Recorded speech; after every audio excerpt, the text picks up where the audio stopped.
আসল সুখ কোথায় জানেন? অন্যের মুখে হাসি দেখার মধ্যে সুখ। আসল শান্তি কোথায়? অন্যকে ভালো রাখার মধ্যে সুখ। আমরা পাই না কেন জানেন? আমরা অন্যের মুখের হাসি কেড়ে নিজে হাসার চেষ্টা করি, অন্যকে আগুনে ফেলে নিজে এসির মধ্যে থাকার চেষ্টা করি, অন্যকে বেইজ্জতি করে নিজে ইজ্জতে থাকার স্বপ্ন দেখি।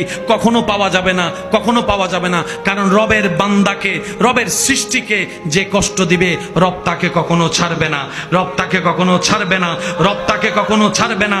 রব্বুল আলামিন অতীত বর্তমান সব জানার পরও হাসরের বিচার রেখেছেন। তার অন্যতম একটা কারণ হচ্ছে এই দুনিয়াতে যারা টাকার কারণে বিচার পায় নাই, সম্পদের কারণে বিচার পায় নাই, পাওয়ার না থাকার কারণে বিচার পায় নাই, সম্পদের জুলুমের কারণে অত্যাচারিত হয়েছে, বিচার পায় নাই। আল্লাহ সবাইকে হাসরে নিয়ে বলবে, বান্দা দুনিয়াতে তো টাকার কাছে তোর ন্যায় বিচার হেরে গেছিল, শক্তির সামনে তোর ন্যায় বিচার হেরে গেছিল, জনপাওয়ার না থাকার কারণে তোর পক্ষে কেউ কথা বলে নাই।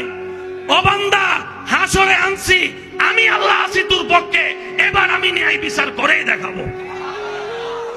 আল্লাহ আমাদের সবাইকে বুঝার তৌফিক দান করুক।